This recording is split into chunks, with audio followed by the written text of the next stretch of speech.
সেটা হচ্ছে সাইয়েদনা আদম আলাইহিস সালাম। ওনাকে বলে দেয়া হয়েছিল উমরুকা আলফু সানা, তুমি পৃথিবীতে বাঁচবে 1000 বছর। কয় বছর? সাইয়েদনা আদমের সামনে অনেকগুলো রূহ রাখা হলো। সাইয়েদনা আদম বললেন, এরা কারা? আল্লাহ বললেন, এরা হচ্ছে নাসালুক, তোমার বংশধর, পৃথিবীতে তোমার পরে এরা পৃথিবীতে আসবে। সাইয়েদনা আদম বললেন, আল্লাহ ওই যে একটা রূহ দেখা যায়, এটার নাম কি? আল্লাহ বললেন, হাদা ইবনুকা দাউদ, এটা তোমার ছেলে দাউদ, সে দুনিয়াতে নবী হয়ে আসবে, তার ছেলে সুলাইমান নবী হয়ে আসবে। সাইয়েদনা আদম বললেন, মাবুদ, আমার ছেলে দাউদের কত বছর হায়াত আপনি দিয়েছেন? আল্লাহ বললেন, 40 সানা, মাত্র 40 বছর, 4 ইয়ার্স। 40 বছর তোমার ছেলেটা বাঁচবে। ও আল্লাহ, আমি বাঁচবো কয় বছর? তুমি বাঁচবা 1000 বছর। সুবহানাল্লাহ। সাইয়েদনা আদম বললেন, মাবুদ, এত ফুটফুটে সুন্দর আমার ছেলে দাউদ, মাত্র 40 বছর দিলেন কেন? জিদ মিন উমরিহি, বাড়ায়া দেন। কি করেন? সুপারিশ করতেছে পোলার লাইগা কে? বাবা। আল্লাহ আপনি বাড়ায়া দেন। আল্লাহকে বাড়ানো যাবে না, লেখা হয়ে গেছে।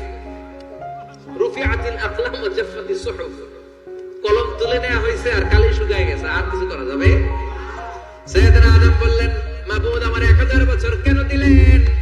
আমার এই সুন্দর ফুটফুটে ছেলেটারে মাত্র শুধুমাত্র 40 বছর কেন দিলেন? ও মাবুদ, আমার 1000 বছরের দরকার নাই, আমার 1000 বছর থেকে 60 বছর আমি আমার ছেলেরে দিয়ে দিলাম।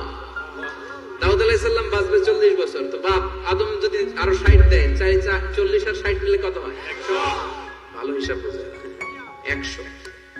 আর আদম আলাইহিস সালাম পেয়েছিলেন 1000 বছর, 60 কমে গেলে রইল কত?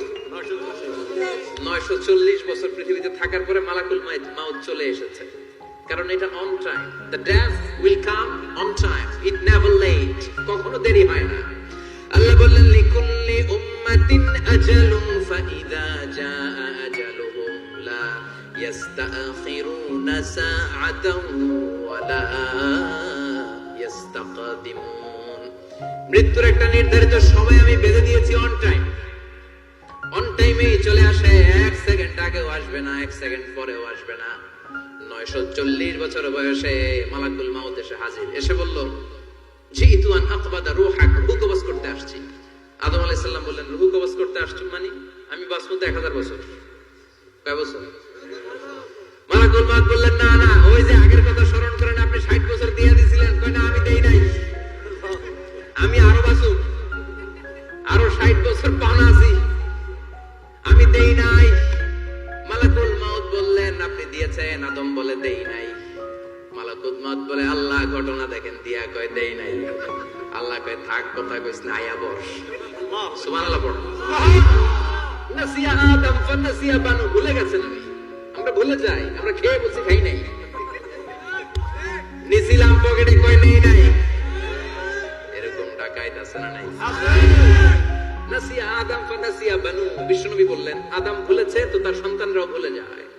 জাহাদা আদম ফাজাহাদা যুররিয়াতু, আদম অস্বীকার করেছে, তার সন্তানরাও অস্বীকার করে। সেদিন থেকে আল কিতাব ওয়া শুহুদ, মানে লিখে রাখার সিস্টেম আর সাক্ষীর সিস্টেম চালু হয়েছে। সুবহানাল্লাহ পড়েন। সুবহানাল্লাহ। 940 বছর বয়সে মালাকুল মাউত এসে আদম আলাইহিস সালামের রূহ নিতে পারে নাই। উনি 1000 বছর যখন হয়েছে তখন এসে সাইয়েদনা আদম আলাইহিস সালামের রূহ কবজ করেছে। যেই দিন পৃথিবীর প্রথম মানব, প্রথম নবীর রূহ মালাকুল মাউত দুনিয়া এসে কবজ করেছে, ওই দিনটাও ছিল জুমাবার। সুবহানাল্লাহ। আল্লাহু আকবার।